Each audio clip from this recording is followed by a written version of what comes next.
a $200,000 quant education for free. Now, if you want to become a quant, systematic, or algorithmic trader, there are 4 lecture series from the best universities in the world that can give you the same foundation that students pay over $200,000 for. Now, quant trading is all about using math, statistics, and code to find edge in the market. Whether you're building algorithms like myself, backtesting strategies, or running a systematic approach, this education ties it all together. You don't actually need to attend MIT, but you do need to learn the right concepts in the right order. This is actually the foundation that firms like Jane Street are built on top of. Jane Street did $40 billion in revenue in 2025, roughly the year before, all by extracting edges from the market. And the math, the statistics, and the code, that's the foundation you're going to learn from this series. Now, before we dive in, let me be real with you. These lectures won't turn you into a quant overnight. I've shared this list on Twitter a while back and it ended up being seen by over 1 million people, so I thought it was worth doing a full video roadmap, and I'll link all the playlists in the description below. Now, for myself, I'm mostly self-taught, but I've worked alongside teams from Chase, 7 Points Capital, S&P, Waterwheel, and many family offices. And the same pattern shows up everywhere. Foundations first, specialization second, and then real learning happens during building. So let's get to this roadmap. First, we're going to take a stop at MIT, then we're going to go over to Yale, then Oxford, and then finally end it off at Columbia. And we're doing all of this for free. Now, the first one is MIT. They primarily focused on financial mathematics. It's 24 videos, 20 hours long, and it's on the MIT OpenCourseWare YouTube channel. Primarily, what it's about is the pure math applied to finance.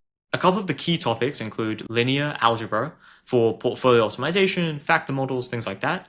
Then you have probability theory, so this is the foundation primarily of all edges. Then you've got time series analysis, very useful for mean reversion, momentum, those sort of things. And then you've also got volatility modeling that can be incredibly useful for position sizing, risk, and options. Now, there is going to be a catch. It's quite dense. They are real MIT lectures, and they are professors writing equations on the whiteboard. You will often need to pause, rewind, take notes, just like you would do back in university. But the depth is the point of this series. This is best for anyone that's serious about quant trading or algorithmic trading in general, and this is going to be the bedrock, primarily the maths. As you can see, the first couple of lectures are kind of an introduction side of things. So introduction to financial terms and concepts, then linear algebra, then probability theory, over stochastics, regression analysis, and etc, etc. Each one of these videos are around an hour long or maybe an hour plus, so definitely have a notepad or whatever you like to take notes in. And you can also even pass the transcript into AI to kind of help you during it. So you can ask it quick questions of what does it mean by this, or I may be confused by this concept.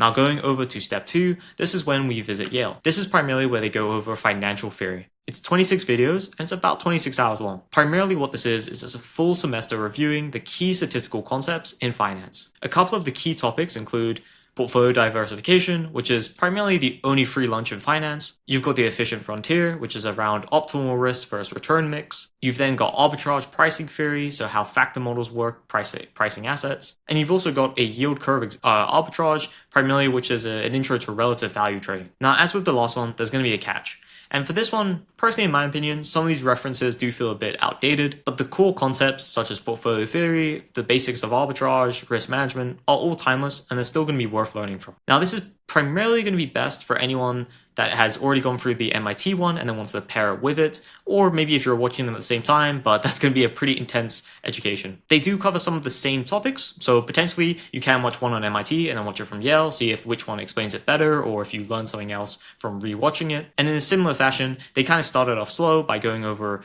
why finance, then computing equilibrium, then you got efficiency, assets and time, present value, and a lot of the basics, and then kind of building up from there. Now, an important reminder through this, a lot of people, and especially the 1 million people on Twitter that saw this, a lot of them bookmarked it and never really watched it. And how do I know? Well, I did take a look at how many views these series had before I published that, and then after about a week after that tweet or so, and it went up by a couple thousand, but it wasn't by 1 million or anything like that. And even for the people that did watch it, let's say they went through the 40 hours of content and they felt really educated, right? They had consumed a lot of knowledge. The key part in algorithmic trading and really trading in general, you have to apply it. You have to open Python, you have to write some code, you have to break it, fix it, run a backtest, see it underperform live, figure out why. And this is where the actual learnings happen. Now, I'm mostly self-taught. I've been coding since I was around 12. I originally started coding because of making money online through Minecraft servers. And then I've been trading for the past almost 7 years now, and obviously a lot of coding has gone into my own algorithmic process. And over that time, I've created a successful business, which kind of helps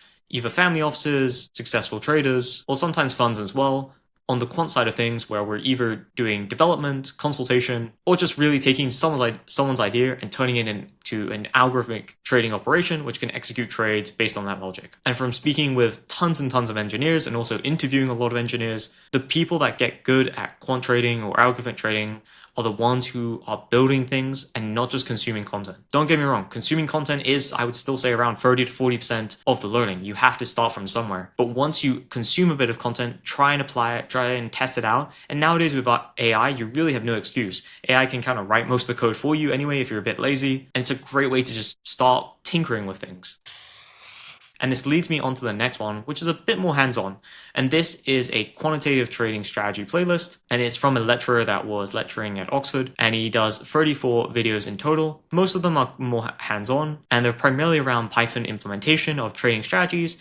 And he does also go over real code, real data, and real execution. A couple of the key topics is financial data plus Python. So what most quants use most of the time, it depends on what they're working on. Sometimes they'll need way faster languages, but if for the very basics, you can use Python a lot of the time. You've also then got limit order book mechanics, so understanding kind of how exchanges work, how you submit orders, how you don't submit orders, things like that. You've got things like trailing stops as well for execution methods that really do matter when combining with a strategy. And then he also goes over some of the risk, return, and annualization, so primarily the math behind Sharpe ratios, Tortino ratio, and a couple of different performance metrics you're going to use in backtesting. Now, I will say, watching this one without really having any foundation in either a bit of coding or probability theory, those sort of things, it's going to be a lot more difficult for you to actually apply these things. So I would recommend getting a foundation on that first, and then you can consume this content and go through it. Now, don't expect this content to teach you a profitable strategy. It's teaching you how to approach it in code and kind of giving you a real life example of him doing it as well. As I mentioned, some of these parts do feel a bit outdated, but to be honest, for free, I would say there's still an amazing series you can go through and learn a lot from.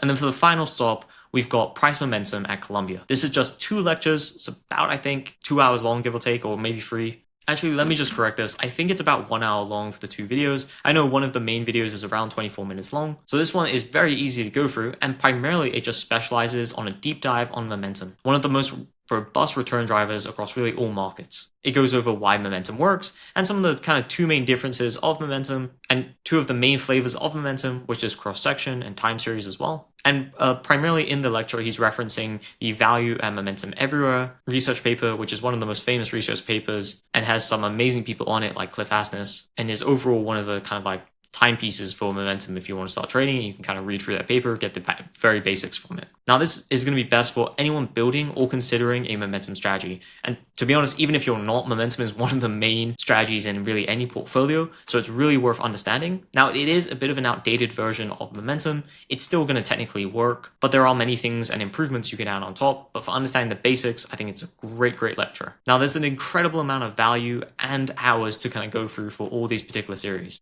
So what is the right approach? Well, the mistake most people are going to make is they're going to bookmark this, or they're going to save this video, and then they're going to say, I'll watch this later, and they never do.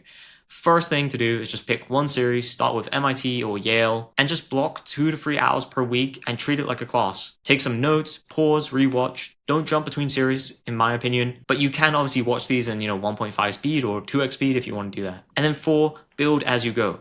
Code, backtest, break things, and fix them. You will learn so much from trying to do some of the things that are mentioned in the lecture, or just trying to even visualize them. The goal here isn't to get through 40 hours of content. The goal is to actually learn and apply the material. And to be honest, 2 to 3 hours per week compounds like crazy over 6 months to a year. So you don't need $200,000 to start quant trading or even algorithmic trading. You just need the time and the right resources. These lectures are the same ones taught at MIT, Yale, and Oxford, and Columbia. It's the same content that their students pay 6 figures to access. All free, all online, and all linked in the description. And if you want some extra help going from theory to actually building algos with my help, that's exactly what we focus on inside the Crypto Momentum group, helping you build your first live algo in crypto. Feel free to click the link in the description if you want to check it out. Now, I hope this was valuable, and I'll see you in the next video.